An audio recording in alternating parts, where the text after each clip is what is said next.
Morning student. पिछले video में हम लोग केमिकल प्रॉपर्टी हेलोएल्केन का स्टार्ट किए थे और इलिमिनेशन रिएक्शन तक पढ़े थे। उसी इलिमिनेशन रिएक्शन से रिलेटेड एक एक्सरसाइज का क्वेश्चन आपको होमवर्क दिया था 10.10। आप में से जो लोग सबमिट किए हैं उनका सही है, अप्रूव भी किए हैं, लेकिन कई लोग जो है वो जमा ही नहीं किए, पता नहीं बना रहे हैं या नहीं बना रहे हैं। और अगर नहीं बना रहे हैं तो फिर पता नहीं इस साल बनाएंगे भी या नहीं बनाएंगे, क्योंकि मे भी हो सकता है कि प्लानिंग हो कि 2020 जो है छोड़ देना है और फिर अगले साल जो है वो देखेंगे।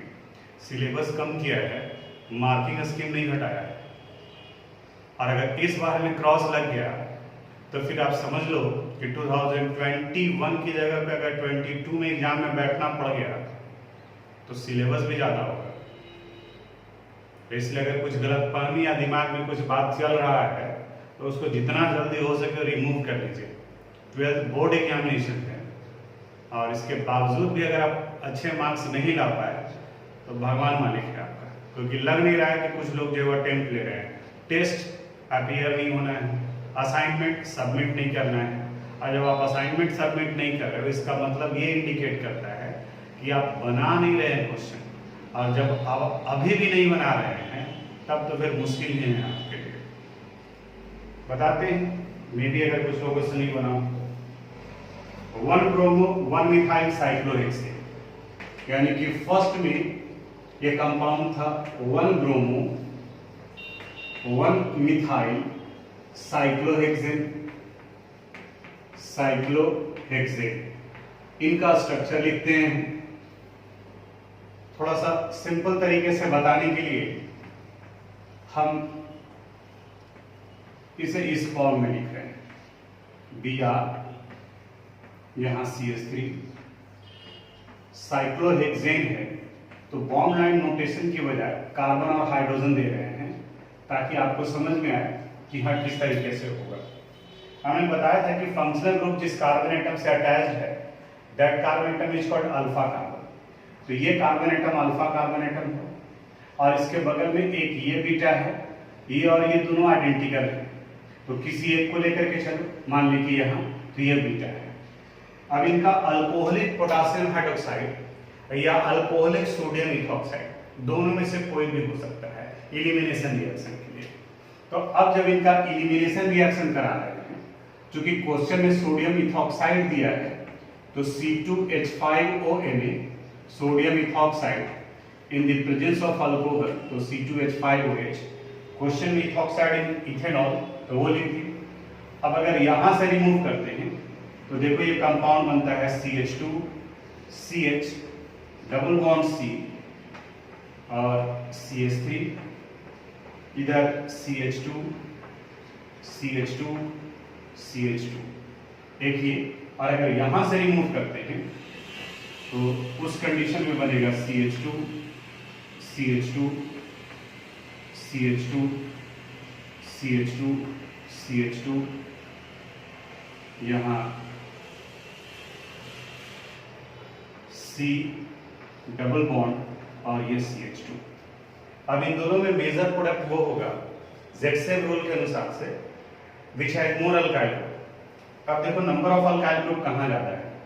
अगर ये डबल बॉन्डेड कार्बन एटम लेंगे तो इसमें सिर्फ ये पार्ट आ रहा है, एक अल्काइल ग्रुप। लेकिन अगर इसे लेते हैं तो यहां से जुड़ा हुआ पार्ट एक इधर ये आ गया और दूसरा ये आ गया, यानी कि यहाँ नंबर ऑफ अल्काइल ग्रुप ज्यादा है, इसलिए ये कंपाउंड बनेगा एज ए मेजर प्रोडक्ट। ये फर्स्ट हुआ। आप लोग में से जितने लोग बनाए हैं उनका करीब करीब हमको ये आंसर दिखा है, सही है। और कुछ था नहीं इस क्वेश्चन में, ये 10.10 का फर्स्ट क्वेश्चन था, दो और था, उसे भी बताते हैं। सेकंड क्वेश्चन में है 2-chloro-2-methyl ब्यूटेन। 2-chloro-2-methyl ब्यूटेन, तो 2 पर क्लोरो भी हो गया और 2 पर मिथाइल भी हो गया, और ब्यूटेन यानी CH2 और CH3। अब इस क्वेश्चन में ये अल्फा कार्बन एटम को, ये बीटा है और ये बीटा है। अगर यहां से आप रिमूव करते हैं तो यहां डबल बॉन्ड बनेगा तो सिर्फ ये अल्काइल ग्रुप होगा, और अगर यहां से करते हैं तो इधर भी अल्काइल ग्रुप होगा, यानी कि दो प्रोडक्ट बनेगा। पहले यहां से रिमूव करते हैं तो CH2 double bond C, chlorine हट जाएगा, CH3 CH2 और CH3 एक प्रोडक्ट दिया है, और सेकंड प्रोडक्ट हो सकता है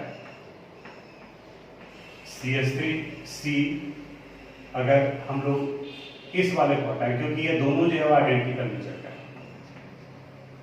CH3 डबल बॉन्ड CH और CH3, तो आपको दिख रहा है कि सेकेंड वाले में 3 अल्काइल ग्रुप हैं, डबल बॉन्डेड कार्बन एटम से जुड़ा हुआ, इसलिए ये मेजर प्रोडक्ट होगा।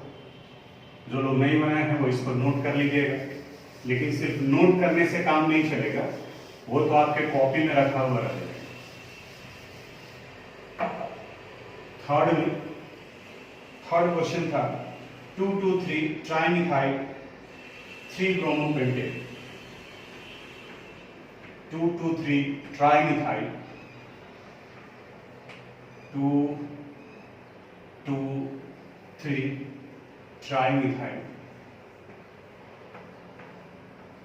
ट्राइमिथाइल 3-bromo, थर्ड पर ही ब्रोमो, CH2 और CH3 ये है। अब इसमें देखो कहां कहां से रिमूव हो सकता है। एक तो आपको ये दिख रहा है कि अल्फा कार्बन एटम है, यहां से भी आप रिमूव कर सकते हो, 2,2,3 ट्राइमिथाइल 3-bromopentate 1, 2, 3, 4, 5, ये बीटा हो गया। दूसरा आप यहां से भी रिमूव कर सकते हो, ये भी एक बीटा होगा, और फिर एक यहां से भी है, ब्रोमोपेंटेट बनाते हैं हम लोग। सॉरी, यहां से रिमूव नहीं होगा क्योंकि ये बीटा तो है, लेकिन अब इस बीटा के साथ में एक भी हाइड्रोजन एटम नहीं है, तो इसलिए उस जगह पर नहीं होगा। एक और बीटा आपको यहां दिख रहा है, ये बीटा दिख रहा है, ये बीटा तो है लेकिन इस बीटा से रिमूव नहीं होगा। रीजन समझोगे, डीहाइड्रोहेलोजिनेशन हो रहा है तो हाइड्रोजन होना चाहिए, तो यहां पर बीटा कार्बन तो है लेकिन हाइड्रोजन नहीं है, तो इसलिए यहां से रिमूव नहीं होगा। तो अगर यहां से रिमूव आप करते हैं तो प्रोडक्ट बनता है CH3 C, CH3 CH3 C double bond CH2 CH2 और CH3। दूसरा अगर इससे रिमूव करते हैं CH3 C CH3 CH3 C CH3 double bond CH और CH3, ये दिख रहा है आपको कि मेजर प्रोडक्ट होगा क्योंकि इसमें नंबर ऑफ अल्काइल ग्रुप ज्यादा हैं पहले वाले के कंपैरिजन में। तो ये 10.10 का क्वेश्चन था जो first chemical properties elimination reaction से रिलेटेड था, उसको सोल्व करवा दिया। अब हम लोग नेक्स्ट केमिकल प्रॉपर्टीज पर आते हैं, and it is reaction with metal, और इसमें हम लोग को 2 मेटल के साथ में पढ़ना है, एक मैग्नीशियम के साथ में और दूसरा सोडियम के साथ में। यानी कि पहले हम लोग बात करते हैं मैग्नीशियम के साथ में रिएक्शन। तो व्हेन हेटेरोअल्केन और अल्काइल हैलाइड RX रिप्रेजेंट करते हैं, is treated with magnesium in the presence of dry ether, it results the formation of RMGX, और इस RMGX को important chemical substance कहते हैं, it is called Grignard reagent।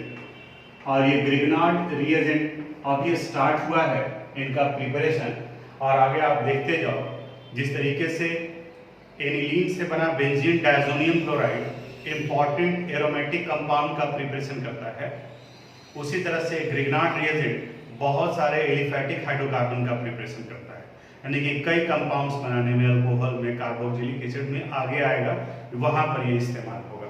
It is called Grignard reagent. लेकिन यहाँ एक कंडीशन दिया है कि the preparation should be carried out in dry condition, क्योंकि अगर मॉइस्चर या वाटर प्रेजेंट है तो उस कंडीशन में अल्केन में कन्वर्ट कर जाता है। यानी कि RMGX जिन्हें हम लोग ग्रिग्नार्ड रिएजेंट लिखे हैं, अगर वाटर प्रेजेंट है H2O तो वहां पर ये अल्काइल के साथ में एक H जुड़ जाएगा, यानी RH हाइड्रोकार्बन अल्केन बन गया और बाई प्रोडक्ट के फॉर्म में आ जाता है MgOH। जैसे कि एग्जाम्पल ले लेते हैं हम लोग, CH3Br मिथाइल ब्रोमाइड है। अगर इनका रिएक्शन आप कराते हैं मैग्नीशियम से in the presence of dry ether, then it result the formation of CH3MgBr। जब नाम में लिखते हैं तो उसी के अनुसार से मिथाइल मैग्नीशियम ब्रोमाइड कहा जाता है इन्हें, ये ग्रिगनार्ड रिएक्शन हुआ।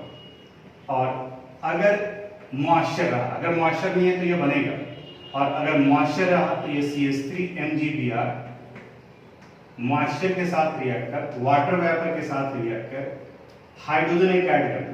तो देखो तो CH3 में R में H ऐड कर दिए, तो CH3 में जब H ऐड करेंगे तो ये फॉर्मेशन कर लेगा CH4 का, और बाई प्रोडक्ट के फॉर्म में आ जाएगा MgOH Br।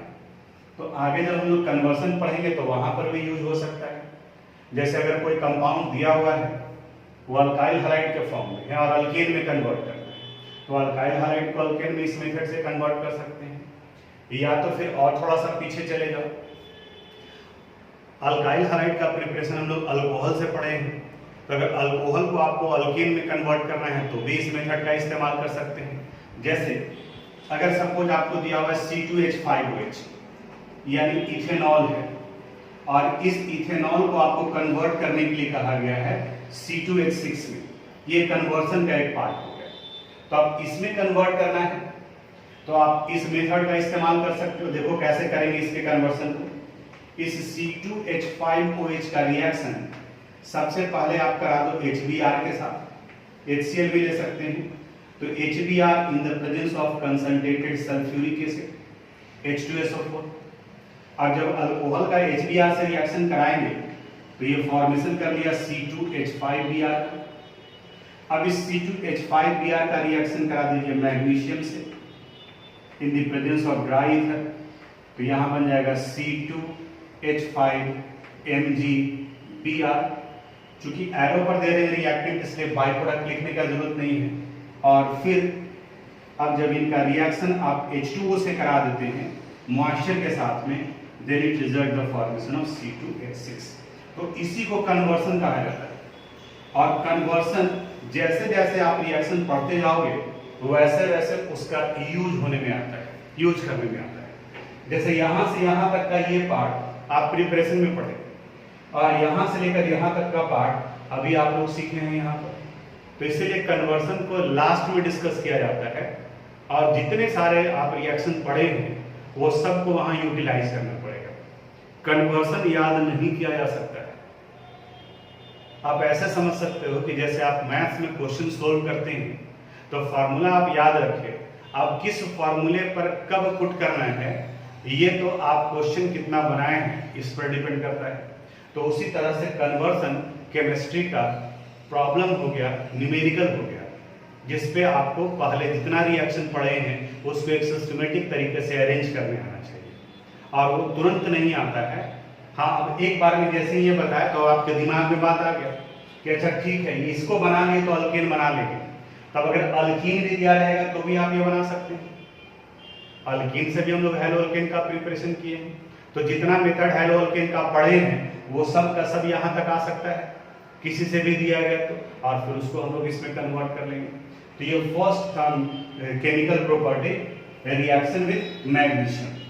इसके बाद सेकंड केमिकल प्रॉपर्टीज में आते हैं, इसी का पार्ट है रिएक्शन विद सोडियम। सोडियम के साथ रिएक्शन कराते हैं इन the presence of dry ether, तब वहां पर अल्केन का फॉर्मेशन होता है, और इसका एक कॉमन नेम है जिन्हें हम लोग उड्ज रिएक्शन करते हैं।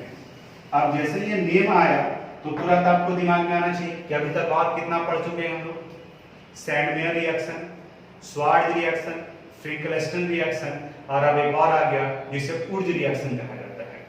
उड्ज रिएक्शन में अल्काइल हैलाइड का रिएक्शन जब सोडियम के साथ कराते हैं तो दो अल्काइल हैलाइड ग्रुप बैलेंस करने के लिए यहां 2 डाल दिए इन the presence of dry ether, ये कंबाइन करता है, यानी कि यहां से X बाहर निकल जाएगा, यहां से ये X बाहर निकलेगा और दोनों अल्काइल ग्रुप कंबाइन कर अल्केन का फॉर्मेशन करेंगे। चूंकि ये भी RX है और ये भी RX है, तो इसी को हम लोग कंबाइंड फॉर्म में 2RX प्लस 2Na भी लिख सकते हैं। इन the presence of dry ether it give RR plus 2NaX।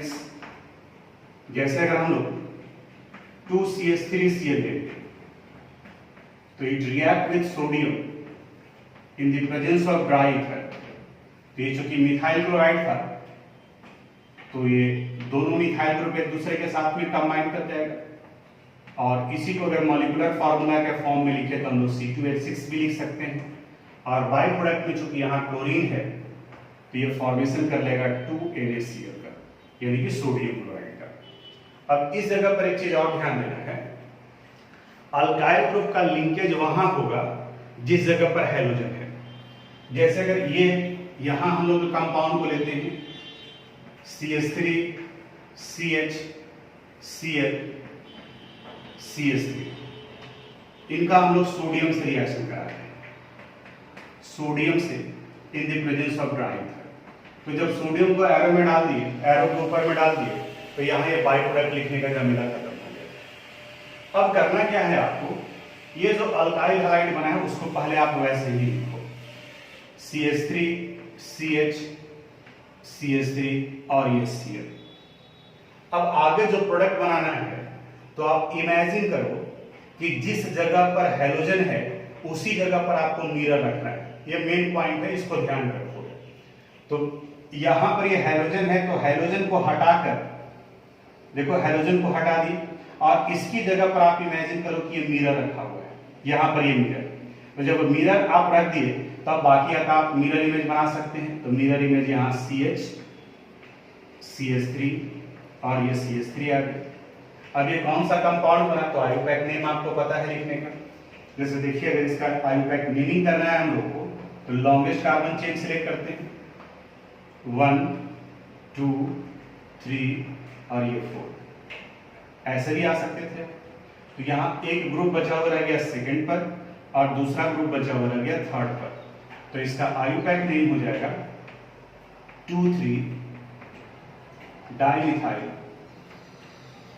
2,3 dimethyl butane, 2,3 dimethyl butane, यानी कि 2 क्लोरोप्रोपेन से 2,3 डाइमिथाइल ब्यूटेन का फॉर्मेशन होगा। एक और क्वेश्चन समझाते हैं आपको, ये सब आपको पीडीएफ में नोट करना है। इक्वेशन वाला पार्ट स्टेटमेंट लिख देंगे और वहां पर ये इक्वेशन को, वीडियो को आप पॉज करके नोट कीजिएगा। अगर कंपाउंड ये दिया हुआ है, suppose CH3 C CH3 Br और CH3, और इनका रिएक्शन कराना है सोडियम से in the presence of dry ether. तो आपसे प्रोडक्ट पूछा जा रहा है कि क्या बनेगा। इस कंपाउंड का नेमिंग आपको पता है, अगर करने के लिए कहा जाए तो 1 2 3, तो सेकंड पर ब्रोमो है तो इसका नाम हो गया 2 ब्रोमो 2 मिथाइल 2 ब्रोमो 2 मिथाइल, और टोटल 3 कार्बन एटम है। तो 3 कार्बन एटम से हुआ प्रोपेन। अब इनके पुर्ज रिएक्शन का प्रोडक्ट, तो जैसे जो मेथड बताया है वैसे ही आप यूज करो। यहाँ CH3 C CH3 CH3, और इस जगह पर हैलोजन है तो हैलोजन जहां पर हो, इधर हो इधर इधर हो, कहीं पर भी हो, आप इमेजिन करो कि उसी के सामने पूरे में मिरर रखा हुआ है। तो अगर यहाँ मिरर रखा हुआ रहेगा तो इस जगह पर इसका मिरर इमेज में आ जाएगा CH3, यहाँ CH3 और ये CH3। अब ये कौन सा कंपाउंड बना, बाई प्रोडक्ट लिखने का जरूरत नहीं है। अगर ये Na यहाँ रहता तो आप लिख सकते थे, अगर बहुत ज्यादा लग रहा है तो आप यहाँ पर एरो पर भी लिख सकते हैं NaBr, क्योंकि यहाँ से Na और यहाँ से Br रिमूव करना है। लॉन्गेस्ट कार्बन चेन सिलेक्ट करो, 1 2 3 1 2 3 4 1 2 3 4। तो स्ट्रेट चेन इसे भी ले सकते हैं, मैक्सिमम 4 ही आ रहा है, 3 4, मिथाइल मिथाइल मिथाइल मिथाइल। तो इसका नेमिंग करेंगे तो आ जाएगा 2 2 3 3 और 4 मिथाइल ग्रुप है तो टेट्रा मिथाइल और 4 कार्बन एटम, तो 4 कार्बन एटम से ब्यूटीन। तो हमको लगता है कि अब समझ में आ गया होगा कि कोई भी कंपाउंड दिया होगा, कोई भी हैलोजन दिया होगा वो, और उसका जब ऊर्ज रिएक्शन कराते हैं तो जहां हैलोजन है उसी से उसके आगे का पार्ट यानी कि जुड़ जाएगा, और उसी का अगर रिवर्स चले हम लोग उल्टा, तो जो अल्केन है उसको 2 इक्वल पार्ट में बांट देना है। यानी कि आपको देखना है कि इसका सिमेट्रिकल पार्ट कहां पर है। जैसे इस कंपाउंड में देखो कि 2 इक्वली कहां से बांटा जा सकता है, यहीं से। तो जिस जगह से बांटा जा सकता है उसी जगह पर आप हैलोजन डाल दोगे, ये रिवर्स फॉर्म में आ जाएगा। इसी से रिलेटेड एक क्वेश्चन भी है, उसको हम लोग डिस्कस करेंगे। तो आप ये इतना नोट कर लीजिएगा अच्छे तरीके से। आगे इंटेक्स्ट 10.9 में क्वेश्चन दिया हुआ है, और अभी जो रिएक्शन हम लोग पढ़ रहे थे रिएक्शन विथ मेटल, उसी पर ये बेस्ड है, यानी कि ग्रिग्नार्ड रिएजेंट और ऊर्ज रिएक्शन से रिलेटेड। क्वेश्चन को डिटेल से बताते हैं, आप ध्यान से देखोगे। यहाँ साइक्लोहेक्सेन है और ब्रोमाइड, यानी कि ब्रोमोसाइक्लोहेक्सेन या साइक्लोहेक्साइल ब्रोमाइड भी कहा जाता है। इनका मैग्नीशियम से कराते हैं इन the presence of dry ether, तो ए बन रहा है, और फिर वाटर से करा रहे हैं तो बी बन रहा है। यानी कि आपको ए और बी आइडेंटिफाई करना है। आपके पास में 2 ऑप्शन है, या तो जब आपको समझ में आ रहा है कि इनका रिएक्शन यहाँ कराएंगे तो जिस जगह पर ए लिखा हुआ है उसी जगह पर रिएक्शन में ग्रिग्नार्ड रिएजेंट, तो हाइड्रोजन और अल्काइल ग्रुप के बीच में मैग्नीशियम जुड़ जाता है, यानी कि MgBr, साइक्लोहेक्साइल मैग्नीशियम ब्रोमाइड। और जब H2O से कराते हैं तो इस MgBr को हटाकर H जुड़ जाएगा, यानी कि ये फॉर्मेशन कर लेगा साइक्लोहेक्सेन का। तो साइक्लोहेक्सेन में आप यहाँ H लिख भी सकते हैं और नहीं भी लिख सकते हैं, क्योंकि बॉन्ड लाइन नोटेशन में हाइड्रोजन ऑलरेडी हिडन होता है, और बाई प्रोडक्ट आपके ऊपर डिपेंड करता है। आप चाहें तो यहाँ बाई प्रोडक्ट लिख सकते हैं MgOH Br, हालांकि बी पूछा जा रहा है, यानी कि ये सिर्फ मेजर प्रोडक्ट के बारे में पूछा जा रहा है। आप वैसे लिख सकते हैं पूरे रिएक्शन को, या तो फिर आप ए लिखो और ए के सामने में यहाँ पर आप ये लिख सकते हैं कि साइक्लोहेक्साइल मैग्नीशियम ब्रोमाइड बनेगा, और बी के केस में साइक्लोहेक्सेन का फॉर्मेशन होगा। ये आपके ऊपर में डिपेंड करता है कि किस तरीके से आप रिप्रेजेंट करते हैं। दोनों मेथड सही माना जाएगा। अब ये सेकंड वाले में फिर RBr प्लस Mg, R यानी कि कोई अल्काइल ग्रुप है, ये क्लियर नहीं किया कि कौन सा अल्काइल ग्रुप है। यहां से तो सही है कि RBr Mg ड्राई ईथर करेंगे तो यहाँ RMgBr बनेगा, और वाटर की जगह पर यहाँ पर D2O यूज किया है, हैवी वाटर। क्लास 11th याद करो, हाइड्रोजन के आइसोटोप्स में प्रोटियम और ड्यूटेरियम होते हैं। आइसोटोप्स है ड्यूटेरियम, इसलिए इनका वाटर का और हेवी वाटर का प्रॉपर्टी सेम।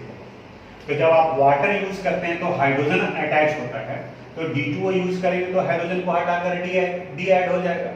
अब थोड़ा सा रिवर्स सोचना पड़ेगा कि यहाँ हाइड्रोजन Br है जैसे यहाँ था, तो किया क्या कि इस MgBr को हटाकर उसी जगह पर H जुड़ गया, यानी कि अगर एक स्टेप पीछे आते हैं तो यहाँ पर CH3 CH और MgBr लगा हुआ होगा। तभी तो इधर मत सोचो, अब यहां सोचो, तभी तो इस जगह पर जब D2O के साथ रिएक्शन कराएंगे तो इस MgBr को हटाकर इसकी जगह पर D जुड़ गया है। अगर H2O रहता तो इसको हटाकर यहाँ पर H जुड़ जाता।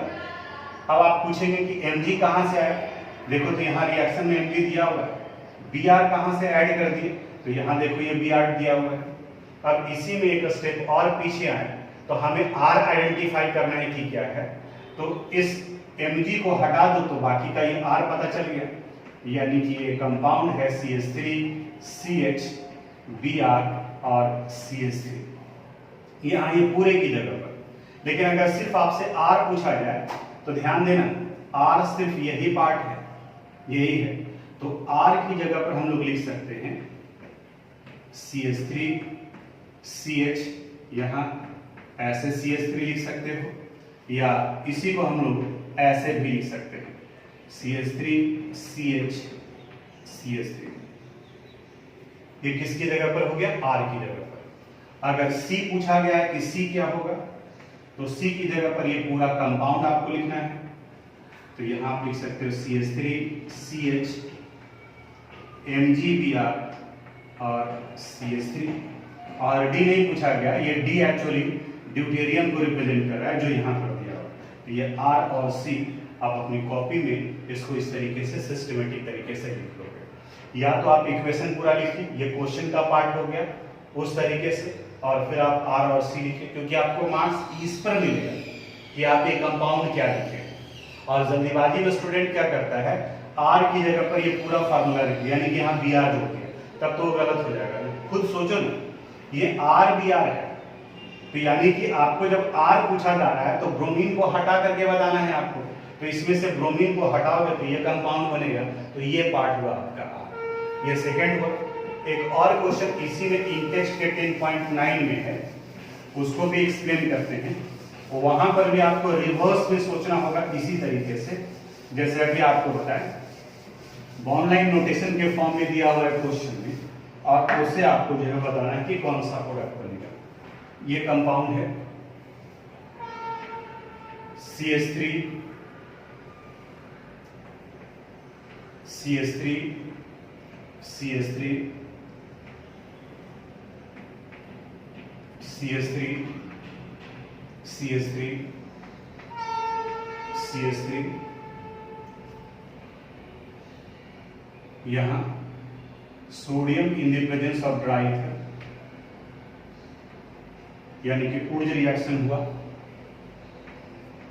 R-X, और फिर इनका रिएक्शन कराया गया है मैग्नीशियम के साथ, तो ये कंपाउंड D का फॉर्मेशन किया, और D का जब H2O के साथ रिएक्शन कराते हैं तो ये फॉर्मेशन करता है E का। अब करोगे क्या, आप पहले रिएक्शन को कंप्लीट कर दोगे और उसके बाद फिर इत्मीनान से A क्या है, D क्या है, E क्या है उसको लिख लेंगे। अब इसे देखते हैं, यहां देखिए ये तय है कि यहां भी कार्बन एटम ही है, यहां भी कार्बन एटम ही है, और इसका फॉर्मेशन हुआ है इस R-X से। तो जब सोडियम के साथ कराते हैं तो दो अल्काइल ग्रुप एक दूसरे से कंबाइन करता है। बिल्कुल सोचोगे, ये एरो का डायरेक्शन इधर है, यानी कि ये R-X, उसको छोड़ दो, पहले इधर देखिए, ये R-X सोडियम से कंबाइन किया तो अल्कीन बना, यानी कि जस्ट डबल बना है।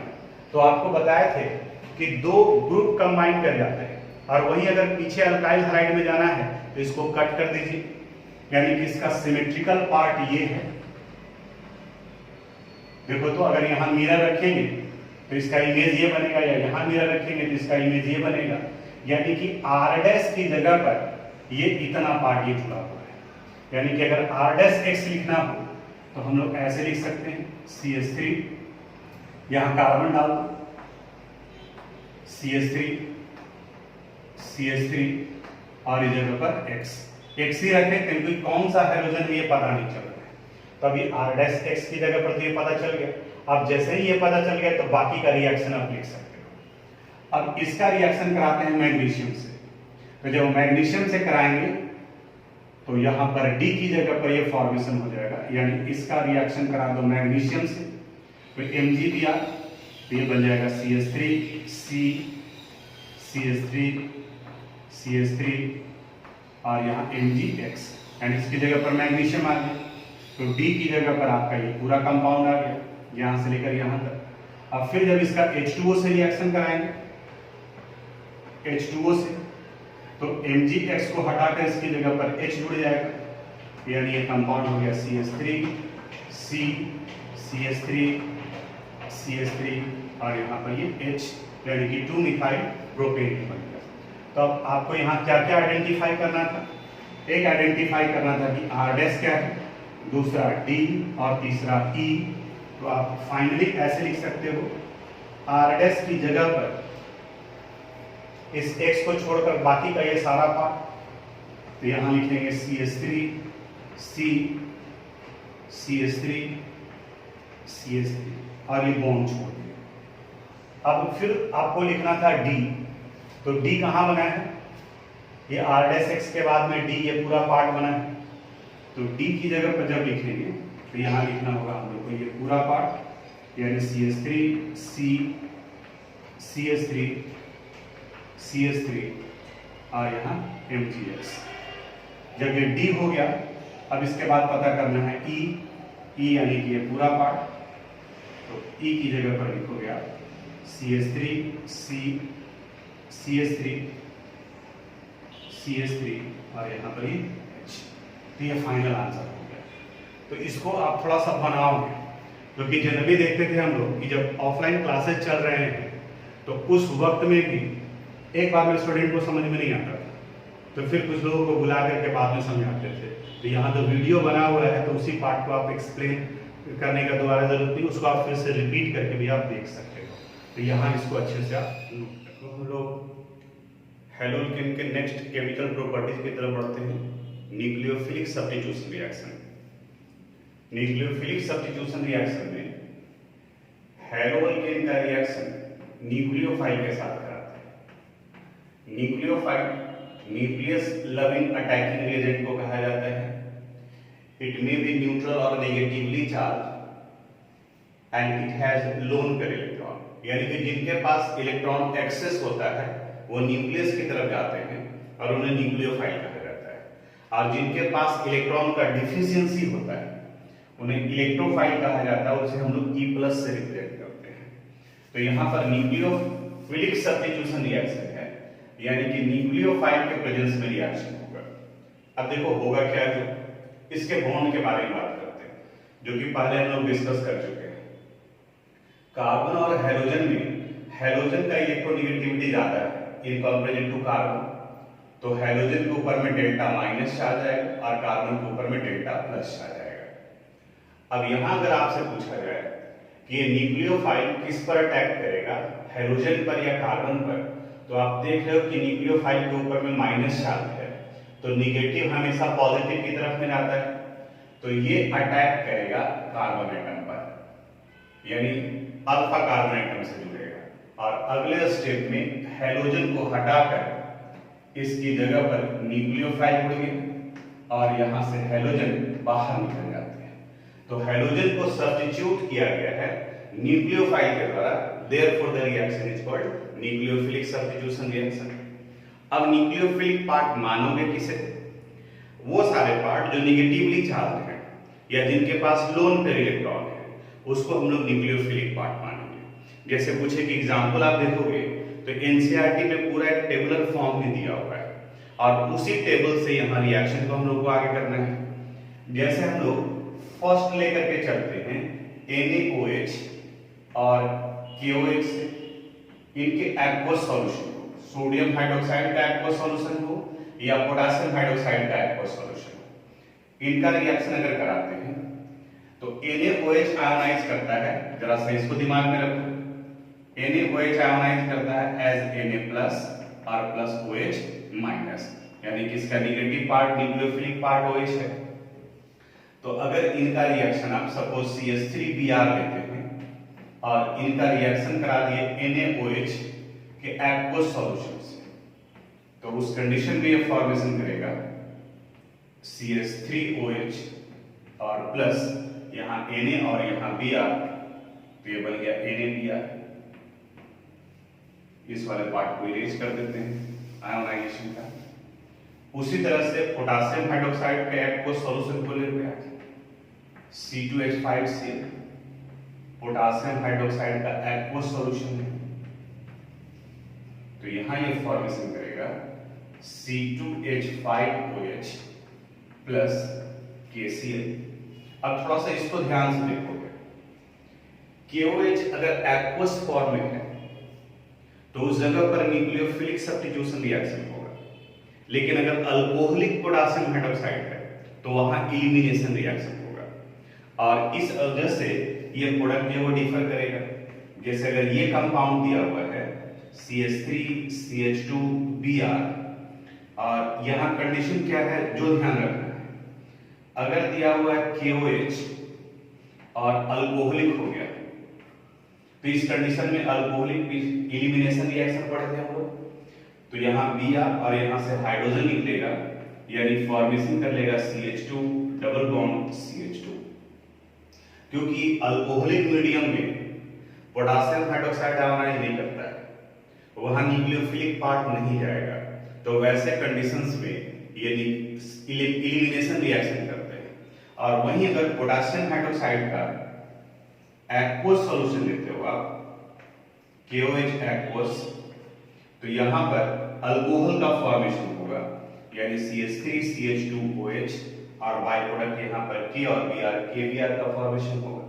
तो ये एडिशनल इंफॉर्मेशन हुआ, इसे आप इस तरीके से बॉक्स में करके लिख लीजिएगा। ये एलिमिनेशन रिएक्शन हुआ और यहाँ ये न्यूक्लियोफिलिक सब्स्टिट्यूशन रिएक्शन हुआ। ये एनसीईआरटी बुक में एक क्वेश्चन के फॉर्म में दिया हुआ है कि पोटेशियम हाइड्रोक्साइड के अल्कोहलिक फॉर्म से अल्कीन क्यों बनता है। तो अल्कीन बनता है क्योंकि यहाँ एलिमिनेशन रिएक्शन होता है, और पोटेशियम हाइड्रोक्साइड के एक्वस सॉल्यूशन में इस जगह पर यहाँ हम लोग न्यूक्लियोफिलिक सब्स्टिट्यूशन रिएक्शन कराते हैं। अब इस न्यूक्लियोफिलिक सब्स्टिट्यूशन रिएक्शन में ही आगे बढ़ते हैं, और इस जगह पर और इंपॉर्टेंट कंसेप्ट आ रहा है। यहाँ देख रहे हो KCN और इस जगह पर AgCl है, एक पोटेशियम साइनाइड है, दूसरा सिल्वर साइनाइड है। इस जगह पर भी न्यूक्लियोफिलिक सब्स्टिट्यूशन रिएक्शन ही हो रहा है। हाँ, KCN और AgCN आपका वो जो टेबल दिया हुआ है उसमें किसी और पोजीशन पर है, हम इसको सेकंड पोजीशन पर ही लेके चले क्योंकि ये समझाने वाला पार्ट है। अब KCN के साथ में जब रिएक्शन कराते हैं तो साइनाइड का फॉर्मेशन होता है, इसे साइनाइड कहा जाता है। ये साइनाइड होगी, CN यानी कि कार्बन कार्बन से जुड़ा हुआ है, और यहाँ NC है तो इन्हें आइसोसाइनाइड कहा जाता है। ये आइसोसाइनाइड। अब क्वेश्चन ये है, एनसीईआरटी बुक में भी आप देखोगे तो उस जगह पर क्वेश्चन ये है कि why potassium cyanide gives cyanide while AgCN silver cyanide give isocyanide when treated with alkyl halide। अब इसे समझने के लिए इसके स्ट्रक्चर को समझना होगा।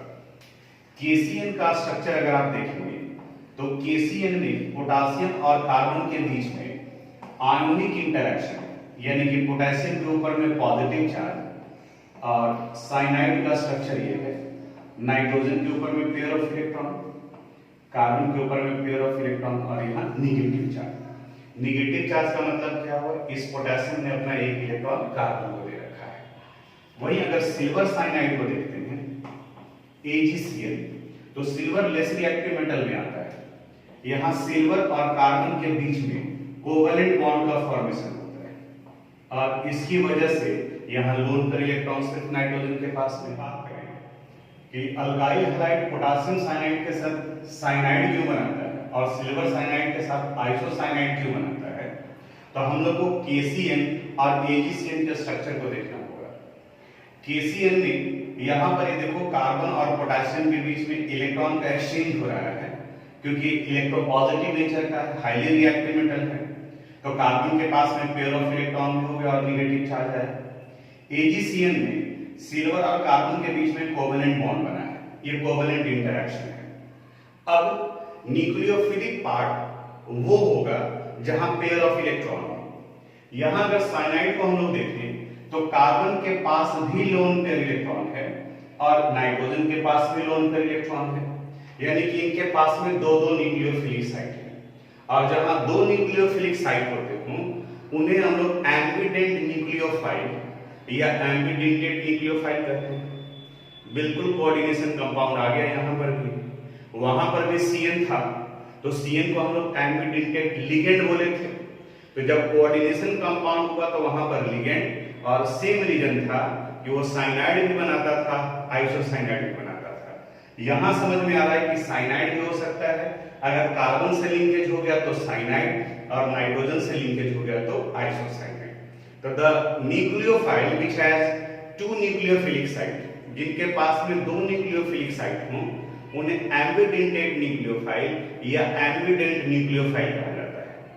ये आपके एनसीईआरटी बुक में क्वेश्चन है, उसका ये सॉल्यूशन हो गया, यहाँ आंसर हो गया।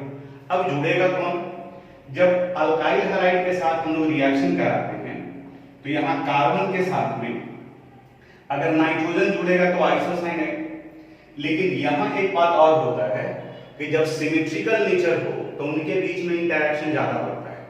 तो एक पार्ट देखो, एक तो कार्बन के ऊपर में निगेटिव पार्ट है तो ये पार्शियल पॉजिटिव की तरफ ले जाएगा, और दूसरा इंपॉर्टेंट पार्ट कि कार्बन और कार्बन के बीच का इंटरेक्शन, कार्बन और कार्बन के बीच का लिंकेज ज्यादा स्ट्रॉन्ग होता है, ज्यादा एफिनिटी है in comparison to nitrogen, nitrogen के रिस्पेक्ट में। इस वजह से ये साइनाइड का फॉर्मेशन कर लेता है। लेकिन अगर हम लोग AgCl को देखें तो यहाँ कार्बन के पास में लोन पर इलेक्ट्रॉन नहीं है, यहाँ सिर्फ लोन पर इलेक्ट्रॉन नाइट्रोजन के पास में है, इसलिए जब भी लिंकेज होगा तो सिर्फ नाइट्रोजन के साथ में ही लिंकेज होगा और यहाँ पर ये फॉर्मेशन कर लेता है आइसोसाइनाइड का, यानी कि CNC का फॉर्मेशन करेगा। बाकी का एक लोन पर इलेक्ट्रॉन है तो इनके साथ में कोऑर्डिनेट बॉन्ड बना लेता है ऑक्टेट पूरा करने के लिए इनका। तो जहां साइनाइड बनेगा और किस जगह पर आइसोसाइनाइड बनेगा वो क्लियर हुआ। बिल्कुल इसी तरीके से आप ये डायग्राम में नोट कर दोगे, जब हम लोग AgNO2 और KNO2 लेते हैं तो वहां पर भी सेम रीजन अप्लाई होता है।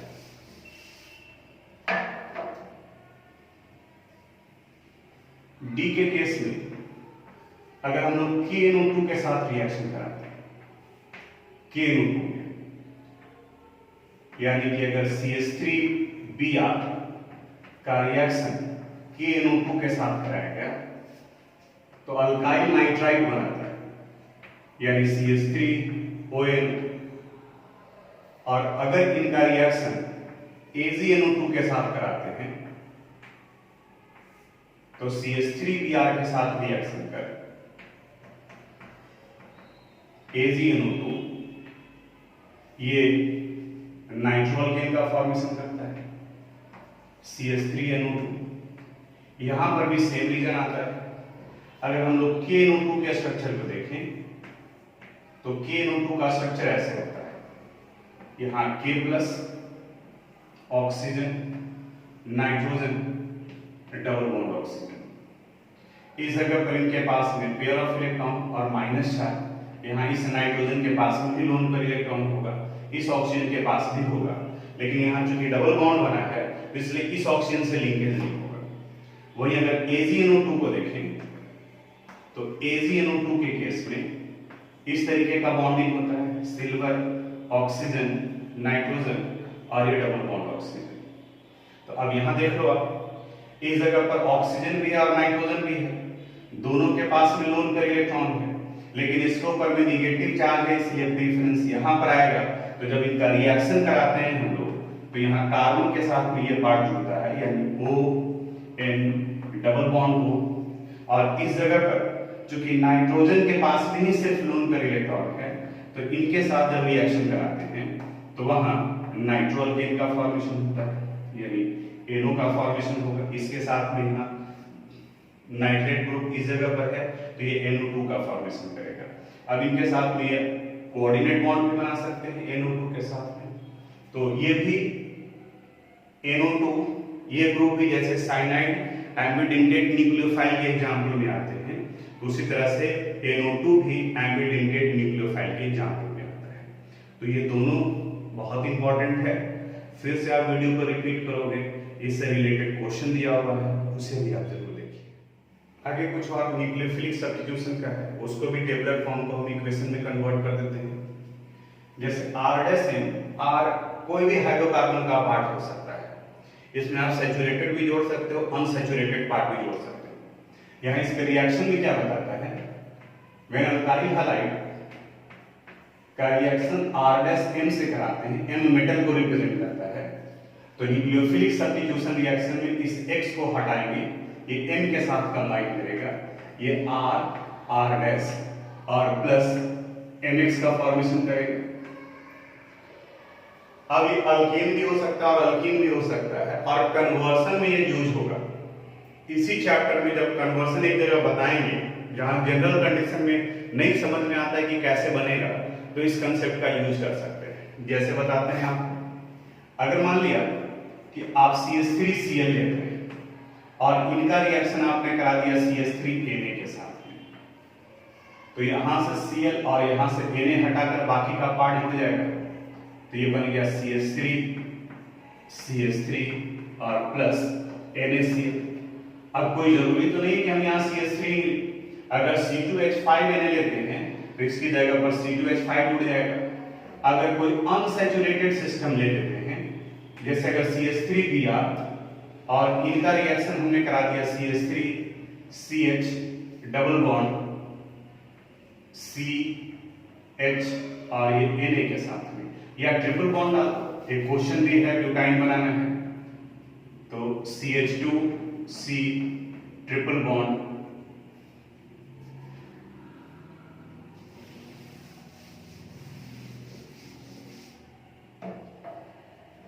यहां लिखे, सपोज CH3Br और इनका रिएक्शन करा दिए हम इसके साथ CH3C ट्रिपल बॉन्ड C और यहाँ N। अब रिएक्शन में क्या होगा, यहां से इस Br को रिमूव करो और यहां से इस N को रिमूव करो और बाकी के रेस्ट पार्ट को जोड़ो। तो देखो रेस्ट पार्ट को जोड़ेंगे तो क्या आ जाएगा, यहाँ CH3, इसके बाद C, देन ट्रिपल बॉन्ड, फिर C और फिर CH3 और प्लस बाई प्रोडक्ट में NaBr का फॉर्मेशन हो गया। तो देखो दोनों जगह पर हम लोग क्लोरोमीथेन ब्रोमोमीथेन लिए थे और एक जगह पर यहाँ इथेन बन गया और यहाँ पर अल्काइन ग्रुप भी जुड़ गया। हम चाहे तो अल्कीन को भी जोड़ सकते हैं, यानी जितना कार्बन एटम अगर एक्सटेंड करना है, कन्वर्सन आएगा उसको तो डिस्कस करेंगे, लेकिन याद आया आपको कि हाँ ऐसा बताया गया है, तो जब कन्वर्सन बताएंगे तो यहाँ पर आकर के आपको देखना पड़ेगा। तो जो भी दूसरा पार्ट जोड़ना होगा अल्काइन से जोड़ रिलेटेड, हाइड्रोकार्बन से रिलेटेड, तो उसको हम लोग R डैश की जगह पर रख दे सकते हैं। यहाँ R डैश की जगह पर CH3 रख दिए और दूसरे वाले में R डैश की जगह पर ये पूरा पार्ट यहाँ से यहाँ रख दिए, तो वो इसके साथ में कंबाइन कर गए। इसके बाद में एक है lithium aluminium hydride. Lithium aluminium hydride को स्ट्रॉन्गेस्ट रिड्यूसिंग एजेंट कहा जाता है और ये केमिकल रिएक्शन में हाइड्रोजन प्रोवाइड करने का काम करता है, यानी कि जितना रिएक्शन में हाइड्रोजन का रिक्वायरमेंट हो वो ये प्रोवाइड करता है। जैसे अगर हम लोग C2H5Br लेते हैं और इनका रिएक्शन करा दें लिथियम एल्युमिनियम हाइड्राइड से LiLH4 से, तो रिएक्शन में ये हाइड्रोजन प्रोवाइड करेगा, तो हाइड्रोजन बाहर निकल जाएगा HBr के फॉर्म में। लिखो आप ना लिखो ये फर्क, ये ज्यादा मायने नहीं रखता है। और यहाँ C2H5 ये कन्वर्ट हो जाएगा C2H6 में, तो ये पार्ट भी कन्वर्ट हो गया। तो अब इतना बता दिए, अब हम चाहते हैं कि बाकी का जो 2-3 बचा हुआ है जो टेबुलर फॉर्म में दिया हुआ है, तो जैसे यहाँ F और ये G कर लिए, उसी तरह से उसके नीचे भी आप उस टेबुलर फॉर्म का इंफॉर्मेशन नोट कर लीजिए। क्योंकि जैसे फिर NH2 है तो उसको कर दो, फिर RNH2 है तो उसको CH3NH2 कर दो, R-NH2 है तो दो जगह पर मिथाइल और इथाइल कर दो NH2 के साथ में, तो NH हो जाएगा। सेकेंडरी अमाइन टर्शियरी अमाइन होता है, तो उस रिएक्शन को नोट कर लीजिएगा। हमें जो जरूरत का है वो यहाँ पर हम यहाँ बता दिए, लेकिन उनको भी आप टेबल को उस जगह पर कंप्लीट कर लीजिएगा। ये न्यूक्लियोफिलिक सब्स्टिट्यूशन रिएक्शन से था। अब इसके बाद में इसी से इंपॉर्टेंट एक मैकेनिज्म डिस्कस करना है, जिससे 1 मार्क्स का क्वेश्चन आप कंफर्म मान सकते हो। SN1 reaction and SN2 reaction mechanism बहुत कंसेप्चुअल पार्ट है। हम चाहेंगे कि इतने नोट करने के बाद में एक बार NCERT का आप रीडिंग डाल करके रखो, वो रीडिंग डालोगे और अगले वाले क्लास में हम SN1 और SN2 रिएक्शन मैकेनिज्म डिस्कस करेंगे, ऑप्टिकल आइसोमेरिज्म डिस्कस करेंगे। तो हमें लगता है कि 3 to 4 क्लास के करीब में ये चैप्टर कंप्लीट हो जाएगा, यानी इतने के करीब में ये बचा हुआ है। तो ऑर्गेनिक केमिस्ट्री का जो सबसे बड़ा टाइम टेकिंग चैप्टर है वो हम कंप्लीट कर लिए, और इसके बाद जैसे ही बढ़ेंगे अल्कोहल फिनॉल ईथर में, तो फिर आप फील करोगे कि अब रिएक्शन जो है रिपीट होने लगा है। चैप्टर का कंटेंट तो खत्म हो जाएगा, लेकिन कन्वर्सन में हम लोग एक दिन स्पेशल क्लास लगाएंगे, उसी से रिलेटेड बाकी का क्वेश्चन भी सोल्व करेंगे। यानी हमारे पास में सफिशिएंट टाइम है, हम लोग पिछड़ नहीं रहे। और इस ऑनलाइन की वजह से फेस्टिवल मौसम उसका भी कोई फर्क नहीं पड़ रहा है, बीच में दशहरा वगैरह भी आ रहा है, उसके लिए भी वरीड होने की जरूरत नहीं है। हम अपनी तरफ से कोशिश करेंगे कि आपको वीडियो जो है प्रोवाइड करते रहें, ताकि आपका क्लास 1 घंटा टाइम निकालना है, जब कभी भी सुबह में शाम में आपको मिले। वही ऑफलाइन क्लासेस में ये दिक्कत है, वहाँ जब फेस्टिवल है तो बंद रहेगा, लेकिन ऑनलाइन में ये नहीं। तो टाइम हमारे पास में सफिशिएंट है, बिल्कुल डिटेल से बताएंगे, और इसे आप जो ध्यान से देखो।